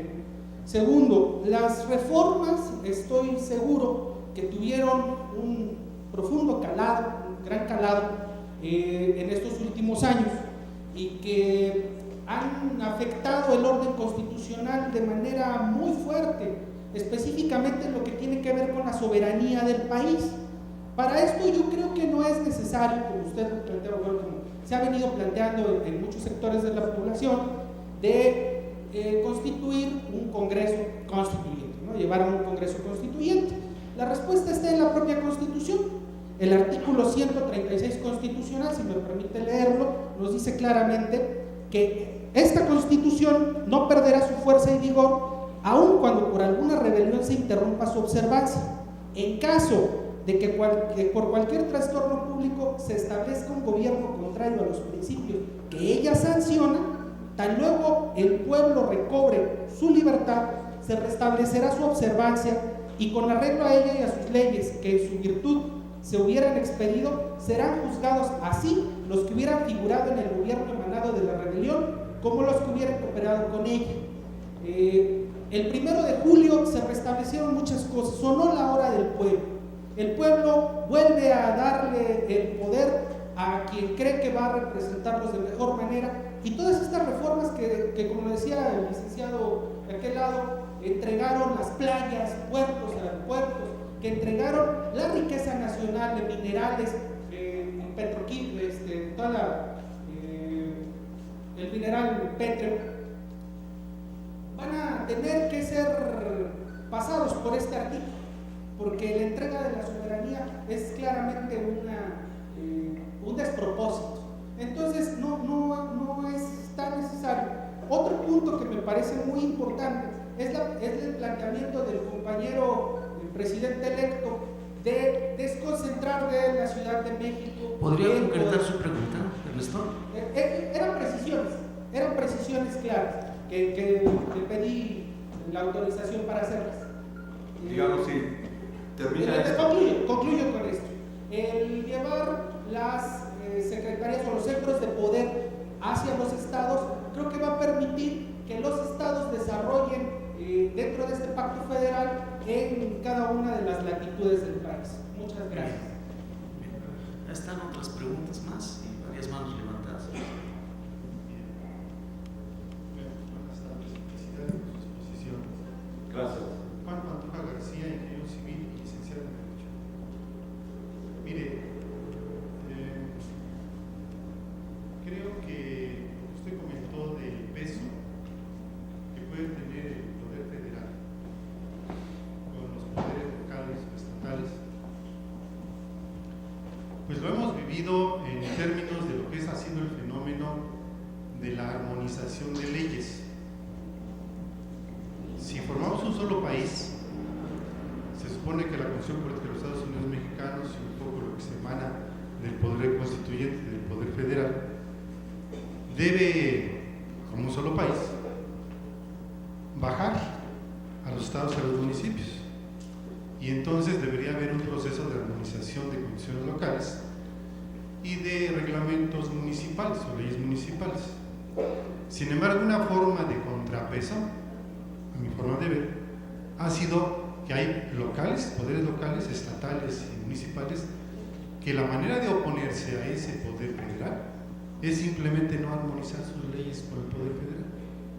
Es decir, viene del poder federal una ley nueva, etcétera, de cualquier área, ambiental, hidráulica, agua, etcétera, etcétera, etcétera. Y una manera de oponerse es no armonizo mis leyes y sigo haciendo lo que yo quiero, porque, como usted lo bien comentó, soy libre y soberano. Entonces, creo que hoy en día 32 millones de mexicanos que votaron por el nuevo poder federal, que creo que en unos días más entra en funciones, es precisamente ver que todos esos poderes locales disgregados no han sido efectivos para el beneficio de la población. Entonces, hay necesidad el día de hoy, es el sentir de la población, como decía nuestro presidente electo, el pueblo es sabio. Hay necesidad de que una mano fuerte los ponga al norte, que dejen de robar, que dejen de hacer lo que quieran, porque se necesita sacar de la pobreza a más del 50% de mexicanos que están así. Entonces, mi pregunta es su opinión. El proceso de armonización que debería haber, porque estamos en un solo país, ¿qué de equilibrio, qué de contrapeso en un futuro ve usted? Porque si definitivamente los poderes locales también van a ser contrapeso y digamos un poco independientes, soberanos, pues entonces no van a armonizar nada y se van a oponer todo lo que diga el poder federal. Por un lado. Por otro lado, en el mundo hay un sentimiento de fragmentación. Dos ejemplos rápidos de poderes. En España, las provincias del norte de España se quieren separar de España, del reino de España, porque dicen que el rey Juan Carlos no funciona, no les provee de lo necesario. En Estados Unidos, hace unos meses vimos cómo la Alta California, dijo Trump, no te queremos, nos vamos a separar, vamos a ser otro país. Y yo no quisiera ahondar algunas heridas en México, pero creo que en la mente de muchos deberá haber. que ya algunos estados han dicho, se me hace que me voy a separar México. ¿Sí? Yo creo que en México el problema es que no hemos tenido clases políticas ¿Podría ir completando su pregunta? Sí, clases políticas e inteligencia en los estados, y qué bueno, porque si no, si hubieran a lo mejor ya preparándose tecnológicamente y económicamente, y hubieran ejercido una separación de estados. Entonces ese es otro asunto que vendría a ser también discutible y muy delicado. Gracias. Muchas gracias. Una tercera. Ahí está. Gracias, buenas tardes.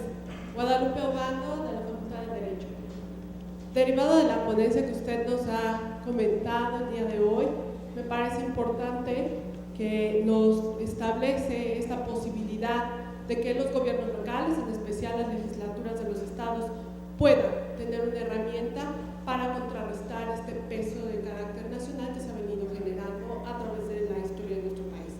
Mi pregunta concreta es, en el escenario actual, que ahora se tiene un poder, creo yo, mayoritario en los diferentes congresos y en el caso del nivel federal, tanto en las cámaras de diputados, senadores por un partido político, ¿existirán las condiciones para poder generar este trabajo de las legislaturas más autónomo y verdaderamente buscando una mejora hacia las funciones locales y no tanto siguiendo un ritmo de carácter unívoco a nivel nacional?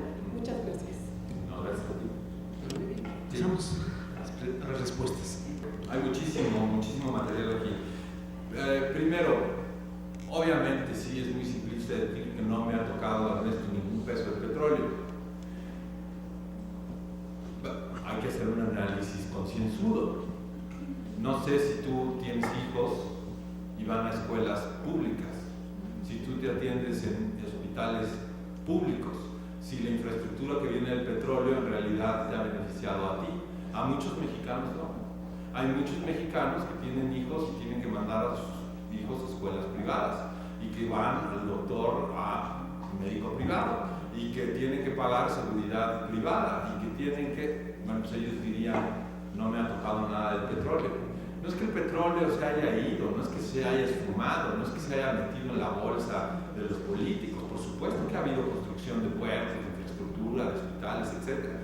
Eso no quiere decir que el petróleo es de todos los mexicanos o que ha beneficiado a todos los mexicanos. Ahora, yo lo que estoy proponiendo es, démosle oportunidad a quienes son dueños de ese petróleo de opinar qué es lo que se hace con ese petróleo. El pacto federal implica, ingeniero, un poco toco ahorita regreso a su pregunta, pero el pacto federal implica eso, implica que debe de haber un gobierno federal que supervise y que diga, ese es el pacto y bueno, así lo vamos a hacer. Eso es lo que estoy diciendo. Yo creo que no tendríamos por qué decir que el petróleo es de todos los mexicanos.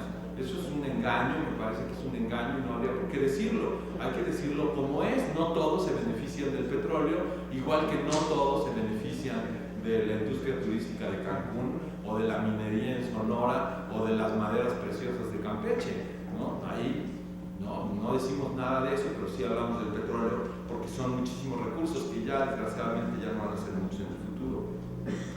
El 136 constitucional, sí, por supuesto, que establece que esta constitución no perderá su fuerza y vigor aún en el caso de una revuelta armada, pero con mucho gusto después te doy la bibliografía para que tú puedas ver cómo la Corte interpreta ese artículo para decir precisamente que la Constitución puede ver interrumpida su vigencia.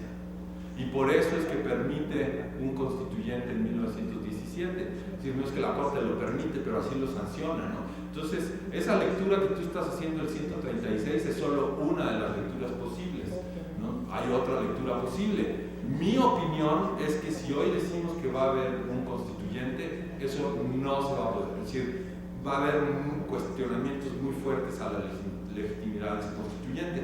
Pero bueno, finalmente, la descentralización administrativa es una cosa. O sea, decir que la Secretaría de Cultura vaya a Tlaxcala y la Secretaría de Marina vaya a Tamaulipas o no sé dónde es la propuesta. Esa es una cosa. Otra cosa no es la descentralización administrativa, sino la descentralización del poder. Y eso es de lo que estoy hablando aquí. Es decir, tener un delegado político en cada estado, ¿no? Un modelo casi porfiriano, ¿no? Es decir, yo voy a tener representantes en cada estado y voy a desaparecer todas las delegaciones que hay en los estados, etc. Eso es una concentración del poder, eso es una centralización del poder, mientras se puede dar una descentralización administrativa. Son dos cosas diferentes. Ahora, yo no estoy en favor de una ni de otra, O sea, ni creas que estoy criticando aquí al presidente electo, que estoy diciendo que el presidente electo va a tener problemas. Yo digo, hay dos modelos. ¿Qué modelo es el que queremos? Yo creo que sí podemos preguntarle a la gente en 3 años que toca, ¿no? Preguntarle a la gente otra vez si estamos conformes con la centralización del poder. Si la mayoría de los mexicanos están de acuerdo con esta centralización, ahora sí voy a las respuestas, ingeniero. Entonces, eso es lo que hay que tener. Ahora, ¿realmente cuánto poder es bueno centralizar? Porque podemos caer en el extremo de los años 50 y 60. No, ahí nos quejábamos de que no, el poder está demasiado centralizado. Entonces, sí puede haber una demanda hoy, lo entiendo perfectamente bien, una demanda de decir los gobiernos locales no han servido, no me han servido. Y yo quiero un poder que tenga la capacidad de controlar esos gobiernos locales. Sí, pero esa válvula hay que manejarla con mucho cuidado. Porque si uno abre tantito la puerta, ya no la puede cerrar, ¿no? Y eso es un poco lo que estoy tratando de poner en la reflexión aquí. ¿Qué mecanismos podemos generar para poder mantener nosotros el control de esa válvula? Y no caer en un centralismo de poder, no en un centralismo administrativo, en un centralismo de poder cada vez más pronunciado. No necesitamos las dos cosas. Sí, un gobierno federal que ponga en su lugar a los gobiernos de los estados sin darle demasiado poder a ese gobierno federal. Ahora, ¿cuál es ese mecanismo que tenemos actualmente? La Suprema Corte de Justicia. Si el Estado de México no quiere poner su constitución de acuerdo al texto de la Constitución Federal, entonces la Suprema Corte de Justicia es la que entra y dice lo tienes que hacer. Y mientras mantengamos dividido el poder, la Corte va a poder hacer eso. Eso es lo que la Corte no pudo hacer desde 1934 hasta 1997. Mantengamos a la Corte autónoma, como un poder autónomo, como un poder separado. Eso es un poco lo que estoy tratando de decir aquí. Dice, si fuera tan fácil como ahorita les dicto el texto constitucional, bueno, sería yo en primer lugar millonario, ¿no? Y en segundo lugar, pues les diría, despiértense mañana, lean el texto y ya está. No es fácil, pero lo que estoy proponiendo aquí es calculemos el riesgo. ¿Qué riesgo es más grande? ¿Centralizar el poder o tener mecanismos para dividirlo? Creo que como individuos lo que más nos importa son nuestros derechos individuales. Por supuesto que nos deben importar los derechos sociales. No, yo no sé, o sea, levante la mano aquí el que diga si yo estoy de acuerdo con la pobreza o con la mala distribución de la riqueza. Por supuesto que nadie va a decir sí, yo estoy de acuerdo con ese México. Pero ¿cuánto poder tenemos que dar para que esos desequilibrios se corrijan sin que les quiten sus derechos individuales? Vamos a suponer que ahorita el poder se concentra en el gobierno federal y se vamos a hacer el siguiente mecanismo. Los estados ricos le van a dar la mitad de su ingreso por los próximos 6 años a los estados pobres. Y ese es el mecanismo de redistribución. No sé si los habitantes del Estado de México estarían de acuerdo. Los habitantes de Nuevo León estarían de acuerdo en decir vamos a limitar los ingresos que tienen los habitantes del Estado de México para darle a los estados más pobres, o de los municipios más ricos del Estado de México, Naucalpan, ¿no? Los conurbados, les vamos a limitar el ingreso que pueden tener para darle a los municipios más pobres. No sé si eso es posible. Si eso se decide con el mecanismo constitucional, eso es lo que es. Si eso es lo que la gente quiere, pues ¿qué podemos hacer? Es la democracia. Pero hay cosas que no podemos hacer. No podemos darle poder al gobierno federal para decir, me late una reforma que todos los que se llamen Luis a partir de mañana pueden ser esclavos. No le podemos dar ese poder a nadie, ¿no? Ahí lo vemos muy claro. Bueno, hay cosas que son más de matiz y eso es lo que estoy proponiendo aquí, ¿no? Finalmente, mi opinión de si se puede o no se puede en este momento hacer una cosa como esta. Yo creo que es precisamente el momento en el que se debe hacer. Hoy que tenemos esas mayorías son las que son capaces de generar estos mecanismos de protección de las minorías. Eso es una democracia.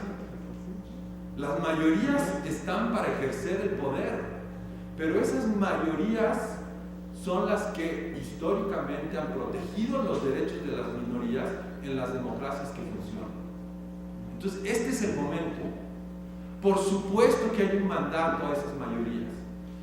Si ganó Morena en muchísimas regiones del país, por márgenes muy pronunciados, en un país que se veía dividido, digamos, 2 o 3 años antes, por supuesto que lo único que podemos entender es que hay un mandato de la población a esa mayoría. Pero ¿para qué le estamos dando ese mandato? Entonces, este es el momento, sí. ¿De qué depende? De nosotros. De nosotros, a menos que se vuelvan locos, digamos, ¿no? Los que tienen el poder ahora y digan ya nunca va a haber elecciones. Pero mientras no, ustedes van a poder votar en 3 años. Hagan un cálculo, ¿no? Esos poderes mayoritarios están protegiendo sus derechos, sí o no. Eso es lo que tienen que calcular. Muy bien, pasamos al tercer grupo de preguntas. Ya tienen los micrófonos por ahí, están levantando la mano. Ahí está. Doctor, buenas tardes. Muchas felicidades por su disertación. Gracias. Yo quisiera conocer su opinión. Tenemos constituciones de estados soberanos y tenemos la Constitución de la Ciudad de México con autonomía. ¿Es un avance o un retroceso? ¿Cuál es su opinión? Gracias. ¿Es su nombre, cuál es? Moisés.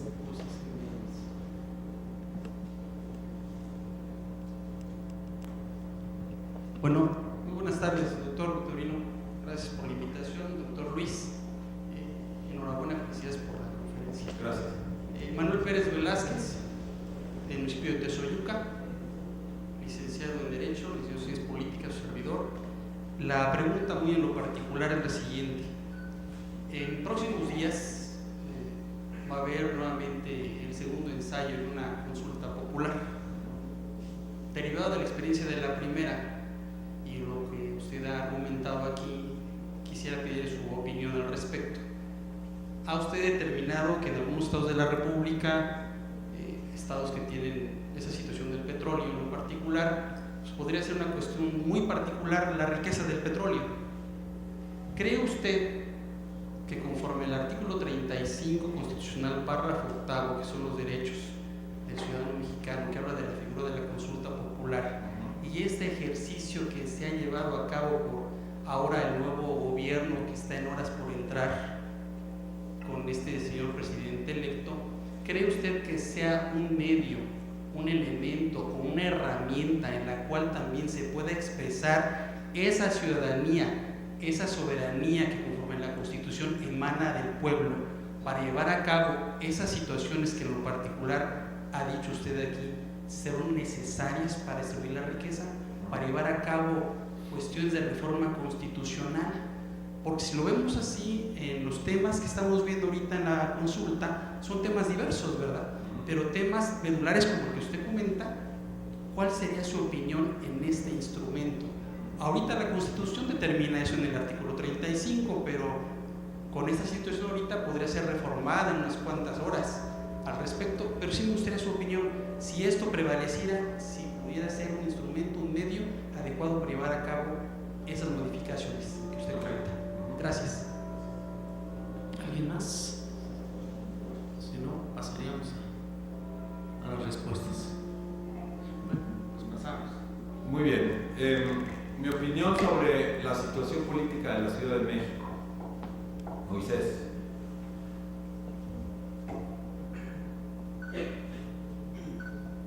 Como ciudadano de la Ciudad de México,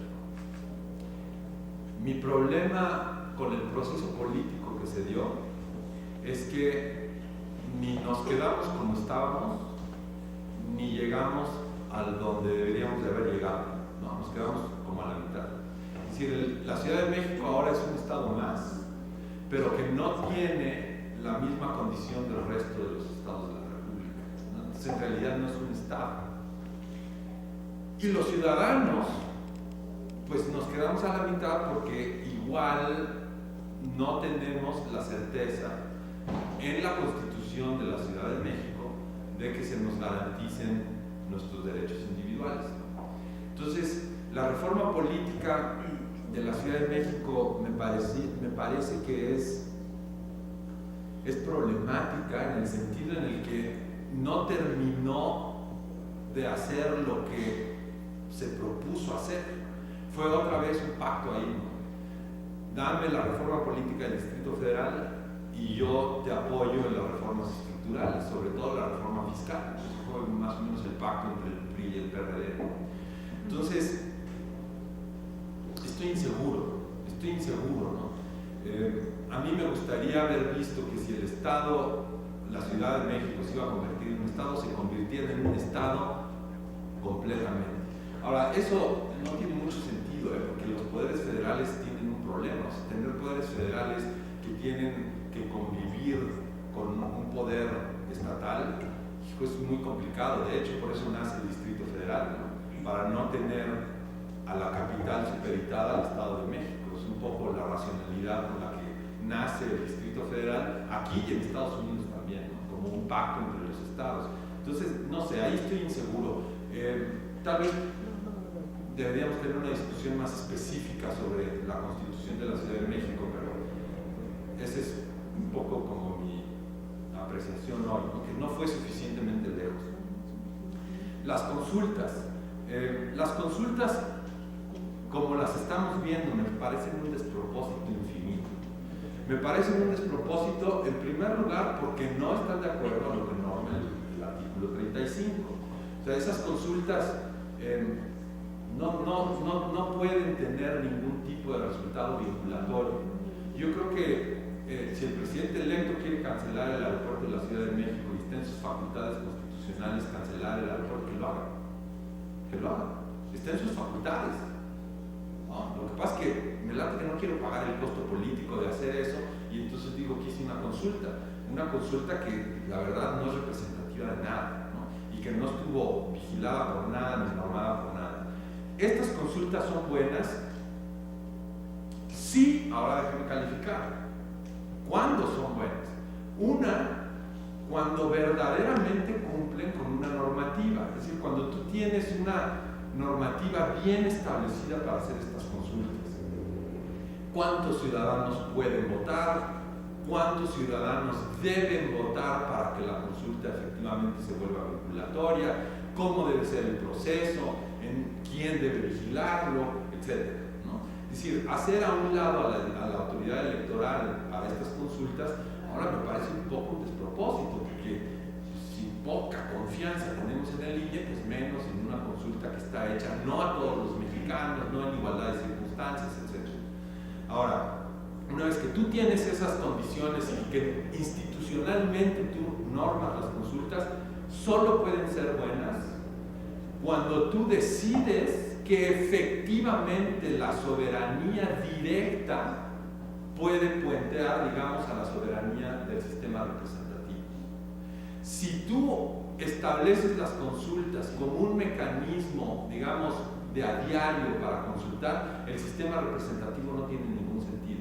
Y esa es la concentración de poder más grande que puede haber, ¿no? Ahí hay que leer a Tocqueville, por ejemplo, ¿no? La dictadura de la mayoría es la peor de las dictaduras posibles, ¿no? Ahí tú consultas, sobre todo con instituciones no tan bien definidas, y lo que te están diciendo 300,000 ciudadanos, pues norma al resto. Y eso me parece peligrosísimo, peligrosísimo. Sobre todo cuando haces preguntas que yo no sé si vale la pena consultar. ¿Estás de acuerdo, por ejemplo, en estos mecanismos de distribución del ingreso? Pues claro, estoy de acuerdo. El problema es el medio por el que vamos a aplicar estos mecanismos, es lo que les digo. O sea, si a mí me dicen, ¿estás de acuerdo en una mejor distribución del ingreso? Sí. Bueno, pues tú eres de los mexicanos que está, digamos, en el estrato del 15% de ingresos más altos de la población, entonces te vamos a limitar tu ingreso y para distribuir, ¿no? Entonces hoy, a partir de mañana, tú vas a tener un ISR del 80%, mientras distribuimos nada más. Bueno, no voy a estar de acuerdo con ese mecanismo, ¿no? Hay otros mecanismos para hacerlo. Entonces, estas consultas me parece que son un despropósito. Creo que el presidente electo tiene las facultades para hacer lo que está consultando y lo debe hacer. Ese es el mandato que le dio el pueblo de México. Por eso ganó la elección. Tienes estas facultades, haz lo que dijiste que ibas a hacer. Nos vemos en 3 años y vemos si estamos de acuerdo o no estamos de acuerdo en cómo lo estás haciendo. Pero estas consultas es lo más peligroso del mundo. Es lo más peligroso del mundo. Lo vemos, por ejemplo, en Inglaterra con el Brexit. Consultaron. Ahora están pagando las consecuencias de esa consulta. Y esa consulta fue, digamos, mucho más representativa que la que tuvimos aquí, ¿no? Por cierto, y con esto termino, no toqué el punto de las provincias que se están separando en España, en Quebec, por ejemplo, tuvieron un ejercicio similar. El caso de Inglaterra con el Brexit se puede calificar, digamos, como esta pulverización del mundo. Yo creo que todos estos casos reflejan en Occidente, porque todos estamos hablando de Occidente realmente, reflejan la disconformidad o el bajo nivel de aprobación que tiene la democracia hoy en Occidente. Hay un indicador, hay un organismo internacional que produce un indicador, una serie de encuestas, se llama el Latin Barómetro. Si meten Latin Barómetro en el Google, ahí les van a salir. Y una de las preguntas que hace todos los años en toda América Latina es: ¿está usted conforme con la democracia? Bueno, les tengo pésimas noticias porque México siempre aparece en América Latina hasta abajo. Los mexicanos no estamos conformes con la democracia. Y esto es lo que está pasando en todo Occidente y esto es lo que estamos viendo. Queremos retirarnos, ¿no?, a un gobierno mucho más cercano, más local, no gobiernos lejanos que deciden cosas por nosotros, ¿no? Y esto es un poco lo que está pasando con estas provincias. El gobierno federal las debe retener, es decir, el gobierno español debe actuar como actuó con Cataluña, el gobierno de Canadá debe actuar como actuó con Quebec. Bueno, yo creo que no. Yo creo que mencionabas al rey. El conflicto de Cataluña no es con el rey. Si el rey en ese momento hubiera salido con un discurso como el que debió de haber salido, de conciliación, de españolidad, digamos, hubiera ganado legitimidad la monarquía, ¿no? El rey actual pues no se parece al rey que pactó la transición, ¿no? Entonces ahí vemos la diferencia en España. Yo creo que es muy peligroso, por ejemplo, consultar ahora, ¿no? Vamos a hacer una consulta a ver si en Nuevo León se quieren quedar o no se quieren quedar, y pues con 200,000 habitantes en la zona urbana o conurbada de Monterrey, pues se separa Nuevo León. Eso es muy peligroso. Ahora, tenemos que hacer una democracia funcional. ¿Por qué los mexicanos no estamos de acuerdo con la democracia? ¿Por qué no estamos conformes? Bueno, pues nada más hay que salir a la calle y ver. Y eso tiene que cambiar. Para eso se eligió a este gobierno. Con esto termino. Nada más les pido, no le den un cheque en blanco. Si le dan un cheque en blanco al gobierno, el gobierno va a actuar como gobierno con cheque en blanco. Así actúan todos los gobiernos. Si ustedes no lo limitan, nadie lo va a limitar. Muchas gracias.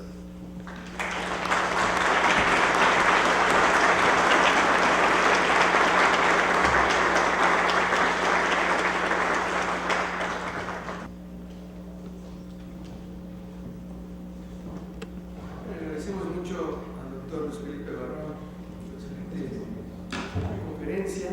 Vamos a pasar a la parte protocolaria del evento.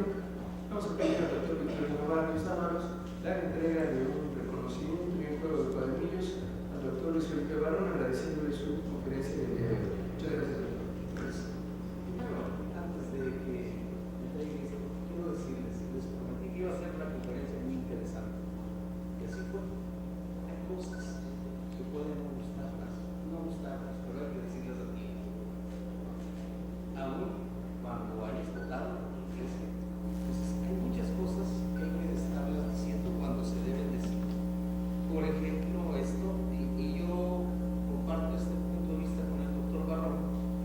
este último.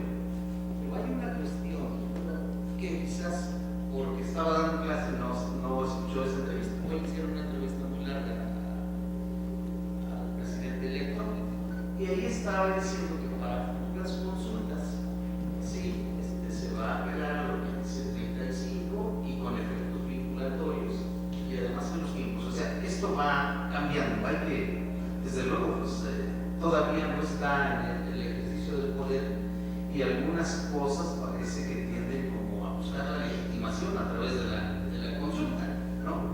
Que, bueno, ya estará, escuché como 1 hora y media de entrevista, entonces ahí ya hablaba de los efectos vinculatorios y de los causas institucionales a través del INE, incluso para las próximas consultas. Qué bueno. ¿No? Entonces, para información de los demás. La verdad es que siempre es muy agradable escuchar al doctor Barón, y bueno, yo me voy a guardar unas preguntas que quiero hacer para después. Muchas gracias. Tengo la fortuna de contar con su amistad, y entonces eso me da oportunidad de comentar algunas cosas, como por ejemplo la relación con el artículo 31 constitucional, ¿no? Donde dice que debemos, en igualdad de circunstancias, cooperar para el gasto público del gobierno. El ramo 33 y el ramo 28, y más grave aún, el 23, que se distribuye a discreción, ¿no? del presupuesto público. Pues muchas gracias. Voy a entregar, creo que ya tienes uno de estos, pero no es para que vayas cargando una.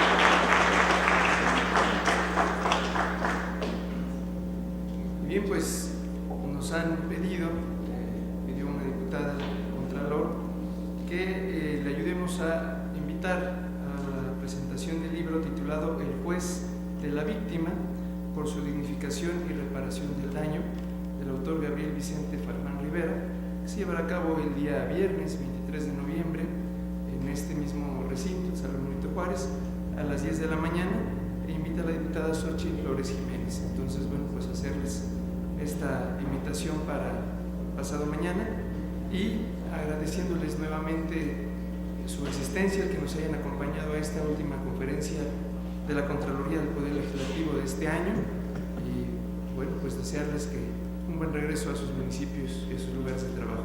Y siendo las 13 horas en punto, el día miércoles 21 de noviembre de 2018, damos por clausurada nuestra conferencia magistral del día de hoy. Muchísimas gracias a todos ustedes, muchísimas gracias